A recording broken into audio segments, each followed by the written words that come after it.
মুখ্যমন্ত্রী পুলিশ মন্ত্রী দায়ী। 3 বছর লাইসেন্স নেই, সব এভিডেন্স ডিস্ট্রয় করে দিয়েছে। আরেকটা চামচা সুপ্রতিম সরকার বলে দিয়েছে আজকে প্রেস করে যে আমরা এক্সপ্লোসিভ অ্যাক্ট লাগাইনি, অর্থাৎ প্রথম কাজ শেষ, যাতে এনআইএ নিতে না পারে। দ্বিতীয় কাজ হচ্ছে আগামীকাল দেখবেন বঙ্কিম হাজরা, মন্টুরাম পাকিরা আর সমীর জানা 3 জন কর্মচারী গিয়ে ডিএমকে সঙ্গে নিয়ে 2 লক্ষ করে টাকা দিয়ে আসবে।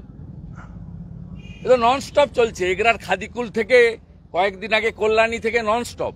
মমতা যতক্ষণ থাকবে, বুড়িমার বোম উড়ে গেছে, মমতার বোম উড়বে না, পিসির বোম চলবে। বাজি কারখানায় যেটা হয়েছে অত্যন্ত দুর্ভাগ্যজনক ঘটনা। পুলিশ প্রশাসন তদন্ত করছেন এবং দুর্ঘটনা ঘটেছে, ফলে দুর্ঘটনা তো দুর্ঘটনাই। আবার দেখুন, আজকেই গুজরাটে বাজি কারখানায় বিস্ফোরণ হয়েছে, 17 জনের বেশি মৃত্যু হয়েছে, একটা বাড়ি উড়ে গেছে।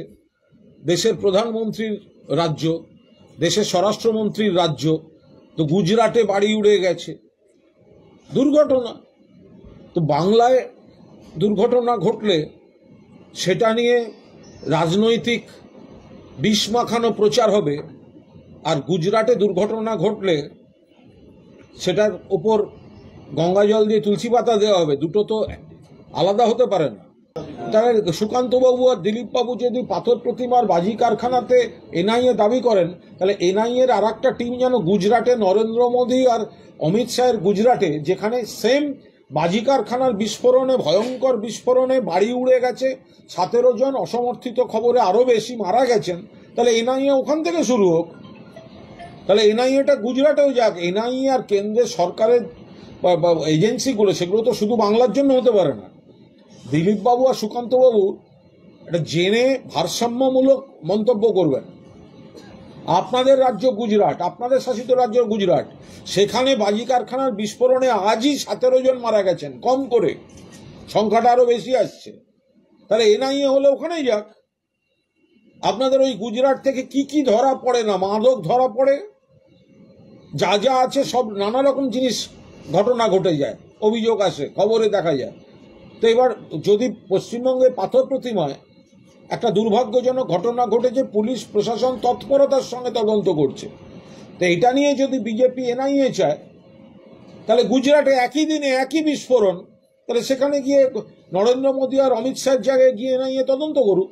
বিরোধী দলনেতার একটু সতর্ক হওয়া উচিত। তার বক্তব্যগুলো সেটা যে শুধু বাংলায় সামাজিকভাবে ধিক্কৃত হচ্ছে তা নয়, তার দল বিজেপির মধ্যেও কিন্তু একটা বড় অংশ তার দায়িত্বজ্ঞানহীন মন্তব্যগুলোকে গ্রহণ করছে না। তিনি যখন সামাজিক বিভাজন করে বলতে চাইছেন এদের ভোট আমার দরকার নেই, তখন আরেক বিধায়ক বলছেন যে না, এটা হতে পারে না, সকলের ভোট দরকার। বিরোধী দলনেতা বলছেন যে যখন না এই অংশের দরকার নেই, তখন সাংসদ, বিজেপির সাংসদ বলছেন, তাঁরই দলের সাংসদ বলছেন যে না, ওটা আমাদের পার্টির, বিজেপির কথা নয়।